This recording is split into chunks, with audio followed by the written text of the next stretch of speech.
فَإِذَا قَرَأْتَ الْقُرْآنَ فَاسْتَعِذْ بِاللَّهِ مِنَ الشَّيْطَانِ الرَّجِيمِ۔ قرآن کی عادت ہے بعض دفعہ اچانک ٹاپک چینج کر دیتا ہے، تو ہمیں تو یہ لگتا ہے کہ اس میں ربط نہیں ہے، لیکن چونکہ قرآن واعظ و نصیحت کی کتاب ہے، واعظ و نصیحت کرنے والا آپ کے احساسات اور جذبات کا خیال رکھ کے ٹاپک کو چینج کرتا رہتا ہے۔ اس کی مثال ایسے ہے جیسے ایک باپ اپنے بیٹے کو سمجھا رہا ہو اور درمیان میں وہ ضرورت محسوس کرے کہ میرا ٹاپک تو یہ چل رہا ہے لیکن ضرورت اس بات کی ابھی اس کو اس پہ تنبیہ کی جائے، تو فوراً ٹاپک چینج کر کے اس پہ تنبیہ کر دیتا ہے۔ تو اب چونکہ قرآن کے مضامین بھی بڑے اٹریکٹیو ہیں اور انسان کو اپنی طرف مائل کرتے ہیں، لیکن شیطان بیچ میں رکاوٹ ڈالتا ہے۔ شیطان اس قرآن کو آپ کے دل میں نہیں داخل ہونے دیتا، اور شیطان وسوسے لے کر آتا ہے کہ ایسا تو نہیں کہ اللہ کے یہ سیاسی نعرے ہوں کہ تم توبہ پر قائم رہو تو تمہیں پاکیزہ زندگی ملے گی اور تمہیں آخرت میں بہت بڑا اجر ملے گا، ایسا تو نہیں یہ سیاسی باتیں ہوں۔ ابھی مزے کی جو زندگی، عیاشی والی زندگی جو گناہگار لوگ گزار رہے ہیں، پتہ چلا مجھ سے بھی محروم ہو گئے اور دنیا بھی مصیبت اور آخرت نہ نکلی تو کیا ہوگا ہمارا؟ تو یہ وسوسے شیطان کے آتے ہیں۔ اس لیے قرآن کہتا ہے فَإِذَا قَرَأْتَ الْقُرْآنَ، اے مخاطب جب تو قرآن کی قرات کیا کر، فَاسْتَعِذْ بِاللَّهِ، تو اللہ کے ذریعے پناہ مانگا کر، مِنَ الشَّيْطَانِ الرَّجِيمِ، شیطان مردود سے۔ یہ پناہ دل سے مانگنا واجب ہے، زبان سے مانگنا مستحب ہے۔ یعنی دل سے مانگنے کا مطلب کیا کہ جب آپ تلاوت کریں یا کوئی بھی اچھا عمل کریں تو ایک اللہ پر اعتماد اور توکل ہونا چاہیے۔ وہ توکل کیا ہے کہ اللہ میں تیری پناہ میں آ رہا ہوں، تو مجھے بچائے گا تو میں شیطان کے شر سے بچوں گا، تو نہیں بچائے گا تو نہیں بچوں گا۔ تو استعاذہ دل سے، فاستعیذ باللہ، اللہ کی پناہ میں آؤ، یعنی اللہ سے پناہ طلب کرو۔ تو یہ دل سے پناہ ہر اچھے کام میں، صرف قرآن میں نہیں، ہر اچھے کام میں اللہ تعالیٰ کی پناہ میں آنے کی کوشش کرنا اور شیطان کے شر سے بچنے کی کوشش کرنا، یہ دل سے تو واجب ہے اور زبان سے اس کا اظہار کرنا یہ مستحب ہے۔ تبھی تقریباً امت کا اجماع ہے کہ قرآن مجید کی تلاوت سے پہلے جب آپ تلاوت شروع کریں تو اعوذ باللہ من الشیطان الرجیم پڑھنا یہ مستحب عمل ہے، بہتر عمل ہے، سنت عمل ہے، تاکہ زبان سے بھی ہم اللہ کی پناہ میں آ جائیں دعا مانگ کے۔ ورنہ اس کا مطلب، اصل جو آیت ہے وہ اس کا مطلب ہے کہ اللہ کی پناہ میں آپ آؤ، اور اللہ کی پناہ میں کیسے آئیں گے؟ اللہ پہ اعتماد کر کے، اللہ پہ توکل کر کے، اور اس کا ایک ذریعہ اللہ سے دعا مانگنا بھی ہے۔ تو دعا مانگ کے بھی ہم اللہ کی پناہ میں آ سکتے ہیں۔ اور دعا کیسے؟ اعوذ باللہ من الشیطان الرجیم۔ تو قرآن کی تلاوت سے پہلے بسم اللہ پڑھنا بھی سنت ہے اور اعوذ باللہ پڑھنا بھی سنت ہے۔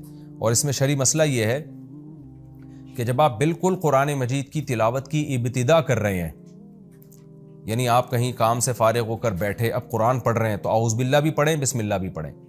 لیکن اگر آپ قرآن کی تلاوت شروع کر چکے ہیں تو پھر بیچ میں جب کوئی نئی صورت آتی ہے نا تو پھر صرف بسم اللہ پڑھیں گے، اعوذ باللہ نہیں پڑھی جائے گی۔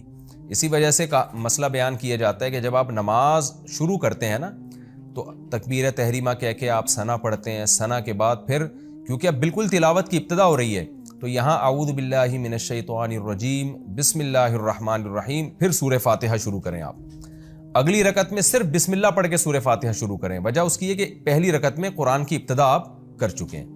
تو یہ ایک شرعی مسئلہ ہے، اسی آیت کی روشنی میں فقہاء نے بیان کیا ہے کہ فَإِذَا قَرَأْتَ الْقُرْآنَ، جب آپ قرآن کی قرات کریں، فَاسْتَعِذْ بِاللَّهِ مِنَ الشَّيْطَانِ الرَّجِيمِ، تو اللہ کی پناہ میں آیا کریں شیطان مردود سے، تاکہ قرآن کے جو مضامین سے آپ کو موٹیویشن مل رہی ہے، آپ کے نظریے ٹھیک ہو رہے ہیں، شیطان اس کو غلط رخ پہ لے جانے کی کوشش نہ کرے۔ إِنَّهُ لَيْسَ لَهُ سُلْطَانٌ عَلَى الَّذِينَ آمَنُوا، آگے اللہ نے بتا دیا شیطان کا کوئی زور نہیں ہے ان لوگوں پر جو اللہ پر ایمان رکھتے ہیں، یعنی پختہ ایمان رکھتے ہیں، وَعَلَىٰ رَبِّهِمْ يَتَوَكَّلُونَ، اور اپنے رب پر اعتماد اور توکل کرتے ہیں۔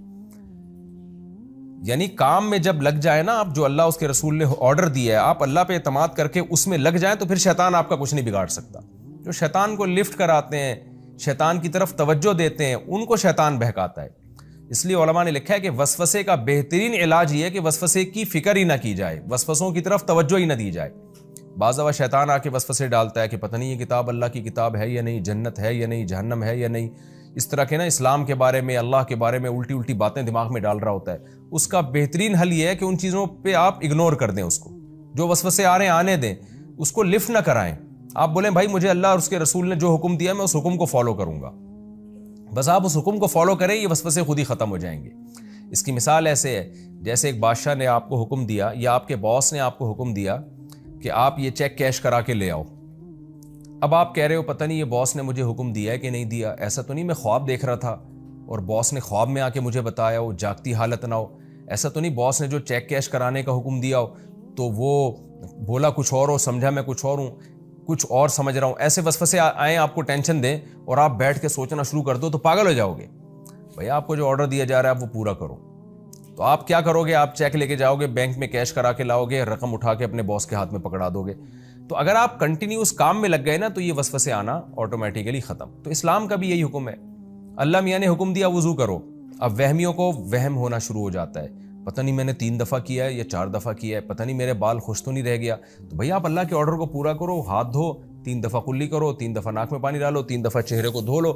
پھر اگر جو بھی خیال آتا رہے بال تو نہیں سوکھا رہ گیا, اس کو اگنور کر دو. بھائی مجھے اللہ نے 3 دفعہ منہ دھونے کا حکم دیا, میں 3 دفعہ دھوں گا, 3 دفعہ بازو دھوں گا, نماز میں کھڑا ہو جاؤں گا, سورہ فاتحہ پڑھوں گا, بسم اللہ پڑھ کے سورج شروع کروں گا. اس میں تجوید کی کچھ اگر غلطیاں ہو بھی جاتی ہیں تو معاف ہیں وہ. اس میں ہا کو اتنا وہمی لوگ جیسے نکال رہے ہوتے ہیں اور اتنا ٹینشن میں جا رہے ہوتے ہیں, یہ ٹینشن ناجائز ہے, حرام ہے, اس پہ ثواب نہیں ملے گا آپ کو. تو ایک پراپر وے میں آپ پڑھیں اور پھر سلام پھیر کے نماز ختم کر دیں, اللہ کے حکم کو پورا کر دیں. تو وہم کا سب سے, وسوسوں کا سب سے بہترین علاج یہ ہے کہ اللہ نے جو آرڈر کیا, جو آرڈر دیا اس کو جلدی جلدی آپ پورا کر دیں تسلی کے ساتھ. تسلی کا مطلب یہ کہ جلدی میں بگاڑے نہیں اور اتنا سنوارے بھی نہیں کہ وہم کے مریض بن جائیں. جو آرڈر دیا اس کو پورا کرتے چلے جائیں اور شیطان کی طرف دھیان نہ دیں آپ. تو یہ جو الٹے سیدھے وسوسے جنت کے بارے میں, اللہ کے بارے میں, رسول کے بارے میں آتے ہیں, خود بخود غائب ہو جائیں گے. تو اللہ فرماتے ہیں انہ لیس لہ سلطان علی الذین آمنوا وعلی ربہم یتوکلون, جو اپنے رب پہ توکل کرتے ہیں شیطان کو ان پہ زور نہیں چلتا. توکل میں یہ بھی ہے کہ شیطان گناہ کرواتا ہے نا, جب آپ اللہ پہ اعتماد کرتے ہیں کہ بھئی رزق اللہ کے ہاتھ میں, خواہشات پوری کرنا اللہ کے ہاتھ میں, تو بھی شیطان کا زور نہیں چلتا. انما سلطانہ علی الذین یتولونہ, شیطان کا زور صرف ان لوگوں پہ چلتا ہے جو شیطان کو اپنا دوست بناتے ہیں. دوست کا کیا مطلب ہے؟ شیطان کی باتوں پہ دھیان دیتے ہیں, غور, چاہے وہ وسوسے کے درجے میں شیطان دل میں بات ڈالے یا واقعی کوئی برائی مزین کر دے, تو اس کی باتوں کو غور سے سنتے ہیں, توجہ دیتے ہیں, تو پھر شیطان کا ان پہ بس چلتا ہے. تو آپ شیطان کی باتوں پہ غور ہی نہ کریں. اللہ رسول نے جیسے جیسے کہہ دیا کرتے چلے جائیں. اللہ اس کے رسول نے حکم دیا اس برائی سے بچو. اب دیکھو نشے سے بچنے کا حکم دیا نا, لیکن شیطان نشے والے کے دل میں کیا وسوسہ ڈالتا ہے, بھائی ایک دفعہ پی لینے میں کیا جا رہا ہے, ایک دفعہ ریلیکس ہونے میں کیا جا رہا ہے, بعد میں توبہ کر لینا, اس طرح کی چیزیں. تو جو ان باتوں پہ دھیان دے گا وہ وسوسے میں آ جائے گا, وہ برائی میں آ جائے گا. جو کہے گا بھائی مجھے اللہ نے حرام کیا ہے نا گناہ, تو بس حرام کر دیا, میں نہیں جاؤں گا اس کے قریب, وہ بچ جائے گا ایسی چیزوں سے. تو اللہ نے اسی کا فرمایا کہ جو شیطان کو دوست بناتے ہیں, یعنی اس کو فالو کرتے ہیں, اس کی بات کو سنتے ہیں, تو شیطان کا زور انہی پہ چلتا ہے. والذین هم به مشرکون, اسی طرح جو اللہ کے ساتھ شریک کرتے ہیں نا, توحید میں کامل نہیں ہوتے, ان پہ بھی شیطان کا زور چلتا ہے. Thanks for watching. Please subscribe, like, share Mufti Sufyan.